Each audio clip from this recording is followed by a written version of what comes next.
How hard did Doom's devs work to balance the game? That doesn't matter. We're going to break the whole system with 2 hidden commands that most people don't realize, push the game past its limits as far as we can, and still see if we can keep it fun. Let's go. The first command seems self-explanatory, but goes a lot deeper than you realize and breaks the game. G_damage scale all to Slayer space X, where X is your multiplier. This does make the enemies do more damage, so it's harder, but there's a whole other layer to it. See, this does more than just scale the damage from the enemies. It's hazards, falls, and self-damage too. But the part that nobody talks about is how it handles damage under the hood, and saving throw, or the second chance rune item, which allows you to survive an attack that would normally kill you. So let me show you an example in a minute that'll just absolutely blow your mind. Now, the hidden power isn't just the insane damage, but how the game reads that damage. And it breaks a core mechanic of Doom Eternal that we hated when it was not there, and that is the Brink of Death system. So you first need to understand how important this Brink of Death system is and why it works, why it is so shattering to have it broken. So Brink of Death is the official name for the mechanic it's software coded that when you're hit with what would have been a death blow, you don't die. In Doom 2016, you would have, but now you get a low health warning and the enemy damage is adjusted and nerfed. However, to dispel rumors, I asked game director from id Software, Hugo Martin, in our interview, and he did confirm that accuracy is unchanged, just the damage is adjusted. Talked about enemy accuracy as a bell curve, and as the difficulty got higher, as you said, they became more accurate then. And you combine that. I did not age well, and I don't like that. So now the psychology hits. When you're in the fun zone, you have low health, your heart rate rises, and that is where it gets intense. What this command does is seems to override or bypass the in-game check for the Brink of Death threshold, meaning that the game likely checks to see if the damage you just received takes your health to a level to stop the death blow and activate it. Not every attack seems to trigger this in vanilla play, true, but every single time that I've had my damage scaled to double or triple, it's broken for me.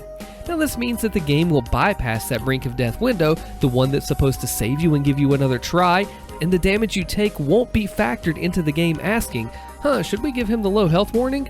No, you'll be blasted. And on 3x damage, a regular imp fireball feels like a charged one from Doom 2016. So some of the most common fodder enemies actually become S tier. But what about all the enemies above them? It gets worse. So if that wasn't unfair enough, bypassing the Brink of Death check also seems to negate the saving throw check too. Normally, when you're supposed to die from a hit, the saving throw, or second chance rune, turns your screen gray and gives you a few seconds of invulnerability to try and recover.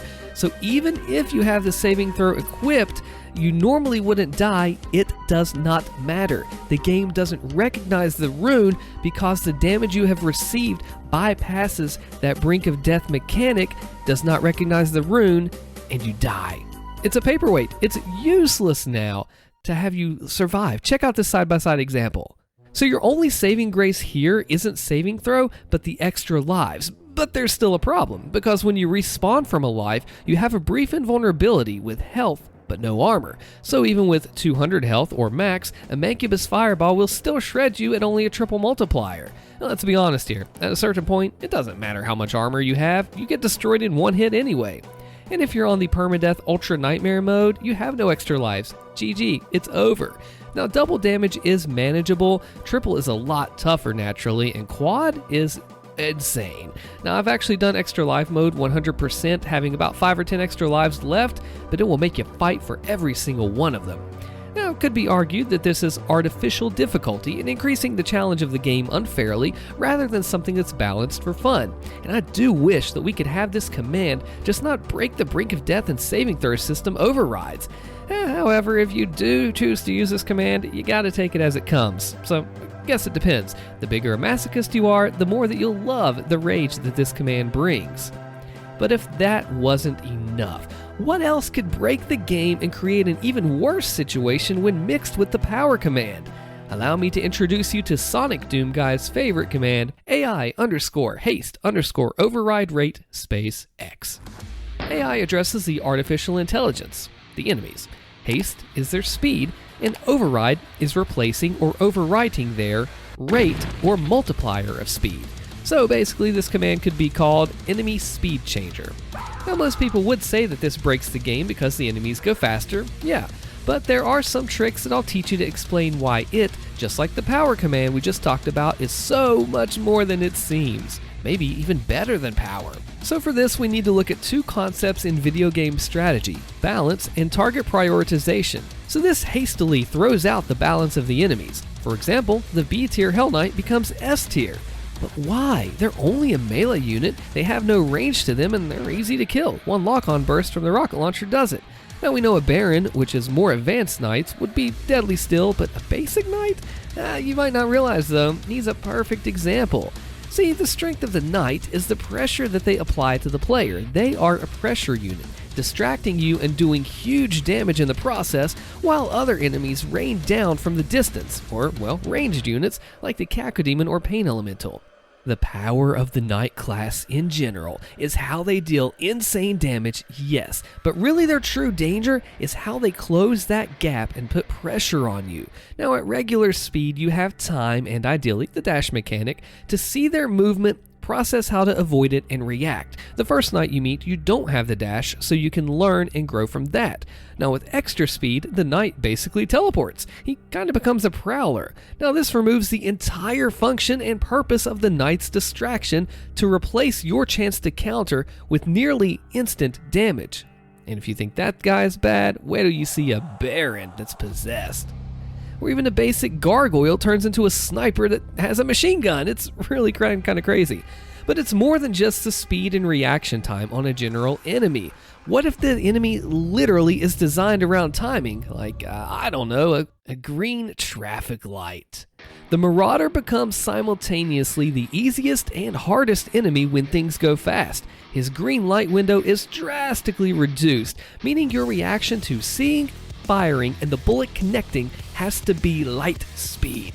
He simply wasn't designed for these speeds and becomes overpowered. However, the time-slowing Chrono Strike rune is a way to circumvent this, but just getting the timing right on that is tough. Thankfully, unmodding your ballista in the menu helps. I have a video on that as well. Now, however, the falter window once you do hit the Marauder is the same. This is the window of time when he stumbles back, opening up for another hit. And if that was faster too, as we see from using timescale, which speeds up the entire game, it would be truly busted. But we see the YouTuber Nairham here fighting a 5x speed Marauder, or 4x as well. He can use the microwave beam weapon mod from the plasma rifle to stun the Marauder in place, using splash damage all around him for the kill. He's not supposed to move at these speeds, and he bugs out in the game, making him both easy and hard. Mostly hard though. And if you thought the Marauder was bad, the Gladiator boss fight is worse. Even at double speed, he's extremely deadly and practically impossible on Nightmare mode. Now the Archvile also becomes much harder. His teleportation feels erratic in light speed, and the summoning, it nearly instantly happens. So if the Archvile even has a moment to breathe, much less be possessed for more speed, he's going to summon. This means that the player may want to use the BFG super weapon or try to spawn camp him for an instant kill. But even then, good luck. Some arenas like the first encounter with him, ironically, at Taurus Nabad make this difficult due to the 3 randomized spawns. Take your bets on where he's gonna be and pray for the best, or just ballista boost over to him as soon as you can.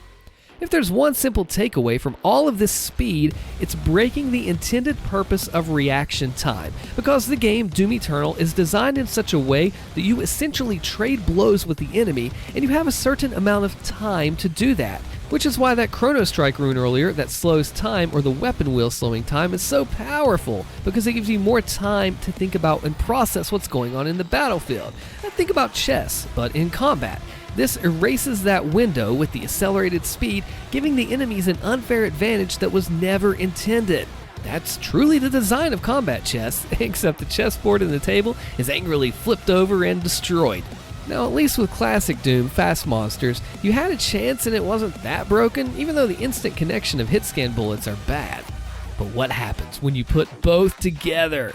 There are no words for how broken this game becomes. It's like a super buff totem enemy buff that never breaks. It turns Doom Eternal, a game based off combat flow, resource management, and thought, into a rain of projectiles where a single hit turns into a combo and will leave you dead. Truly a bullet hell game at its core.